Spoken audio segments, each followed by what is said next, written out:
অবৈধ ভোটার ও ভুয়ো ভোটার নিয়ে এবার বারাসাতে পোস্টার।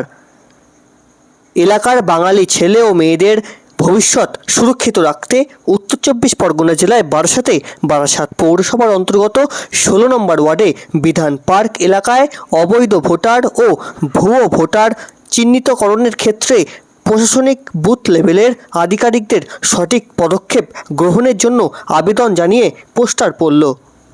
আর এই ঘটনায় আজ রাত্রি 10:30 নাগাদ বারাসাতে সরব হলেন বারাসাত সাংগঠনিক জেলার বিজেপির যুব মোর্চার সেক্রেটারি দেবাশিস সরকার। তিনি কি বললেন শুনুন। দেখুন, বারাসাত 16 নম্বর ওয়ার্ডে যে আপনার পোস্টার পড়েছে অবৈধ ভোটার বা ভুয়ো ভোটার সম্পর্কে, এবং নিচে লেখা দেখলাম কোনো পার্টিরও নাম নেই, বাংলা বাঙালি বলে কোনো একটা সংগঠন। দেখুন, একটা ব্যাপার আপনার নির্দ্বিধায় স্বীকার করতেই হবে, পশ্চিমবাংলায় অবৈধ ভোটার রয়েছে, ভুয়ো ভোটার রয়েছে। এইবার এই যে অবৈধ ভোটার ভুয়ো ভোটার, যখন আপনার 2011 সালে আপনার তৃণমূল ক্ষমতা আসবার আগে বর্তমান রাজ্যের মুখ্যমন্ত্রী মমতা ব্যানার্জি, তিনি ছিলেন বিরোধী নেত্রী, প্রতিদিনই আপনার অ্যাসেম্বলিতে চিল্লামিল্লি করতেন অবৈধ ভোটার নিয়ে, ভুয়ো ভোটার নিয়ে, এবং বারবার দাবি করতেন যে এগুলো সিপিএমের ভোট ব্যাংক।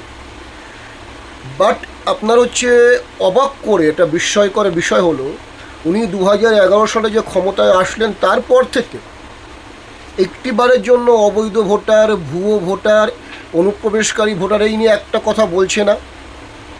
এবং পুরো 360 ডিগ্রি ঘুরে গিয়ে যখন কেন্দ্র থেকে এনআরসি এবং সিএ করার কথা বলা হচ্ছে, যখন কেন্দ্রীয় তদন্ত কমিটি বারবার রিপোর্ট দিয়ে বলছে পশ্চিমবাংলায় 1 কোটির উপরে অবৈধ ভোটার, অনুপ্রবেশকারী ভোটার রয়েছে, এদের মধ্যে বেশিরভাগই বাংলাদেশের জামাতি, জেহাদি, রোহিঙ্গা, এবং এরা শুধু অবৈধ ভোটার না, এরা ভারতবর্ষের শত্রু।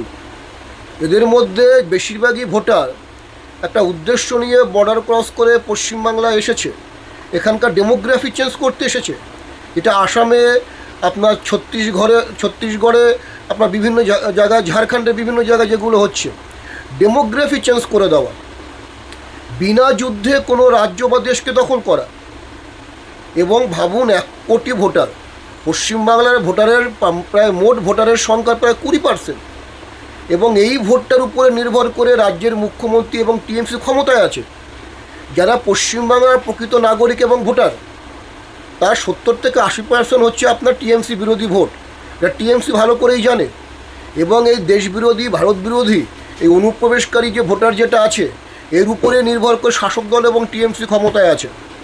এই জন্য যখন বারবার আপনার কেন্দ্র সরকার এনআরসির কথা বলছে, রাজ্যের মুখ্যমন্ত্রী বিভিন্ন অজুহাতে আপনার সেটাকে অ্যাভয়েড করছে, এবং মুসলিমদেরকে উস্কে দিয়ে, অনুপ্রবেশকারীদেরকে উস্কে দিয়ে রাজ্যে কয়েকবার দাঙ্গাও করেছে। আমরা ভুলে যাইনি 2021-এর ভোটের আগের কথা, 2024-এর ভোটের আগের কথা, যে সেই অনুপ্রবেশকারী ভোটারদেরকে দিয়ে দাঙ্গা বাঁধিয়ে ট্রেন জ্বালিয়েছে, বাস জ্বালিয়েছে, সরকারি সম্পত্তি লুটপাট করেছে, নষ্ট করেছে, দাঙ্গা করেছে, আমরা সবই দেখেছি। এবার এই যে পোস্টার যে দিয়েছে, সেই লোকটা কে, কেন দিয়েছে, কি এই সংগঠন, তাদের ব্যাকবোন কি, এটা তো এখনও পরিষ্কার না। তবে রাজ্যের এখন শাসক দলটা নাটক করছে যে তারা এই ব্যাপারে কিছুই জানে না, এবং অবৈধ ভোটার বা ভুয়ো ভোটার বা অনুপ্রবেশকারী ভোটার এটা বোধ হয় বিজেপির কিংবা অন্য কারো ভোট ব্যাংক বা অন্য কারো ষড়যন্ত্র। দেখুন, পশ্চিমবাংলার মানুষকে তো বোকা মনে করার কিছু নেই, তারা ভালো করেই জানে শাসক দল ছাড়া ভুয়ো ভোটার বা অবৈধ ভোটার তৈরি হতে পারে না। তাদের প্রিসাইডিং অফিসার, তাদের বিএলআরও, তাদের বিভিন্ন অফিসাররা আপনার ভোটার লিস্টে নাম তোলে। রাজ্যে কার কার ভোটার লিস্টে নাম উঠবে বা উঠবে না, এটা নির্ভর করে শাসক দলের উপরে। তাদের কর্মচারীদেরকে পাঠানো হয় আপনার কাউন্সিলিংয়ের সময়। এসব নাটক করে লাভ নেই, তারা হয়তো বুঝতে পেরেছে খুব শিগগিরই কেন্দ্রীয় সরকার বড় কোনো সিদ্ধান্ত নেবে এই অবৈধ ভোটারদেরকে চিহ্নিত করবার জন্য। এই জন্য পিঠ বাঁচাবার জন্য নাটক করে যাচ্ছে, এছাড়া কিছু না। তবে এই যে সংগঠন যে আছে বাংলা বাঙালি, জানি না এর সঙ্গে বাংলা পক্ষের কোনো সম্পর্ক আছে কি না, তবে এটাও আমার মনে হয় এটা শাসক দলের কোনো ষড়যন্ত্র বলেই মনে হচ্ছে, একটা বিশৃঙ্খল অবস্থা তৈরি করতে চাইছে। তবে যা ভুয়ো ভোটার আছে এ পুরোপুরি আপনার টিএমসির ভোট ব্যাংক, এর বাইরে অন্য কিছু বলার নেই। তবে এটা শনাক্ত করা হবে এবং পশ্চিমবাংলাকে আপনার জেহাদি মুক্ত করা হবে, নাহলে আগামী দিনগুলো খুব ভয়ঙ্কর আসছে। ধন্যবাদ। আমার নাম দেবাশিস সরকার।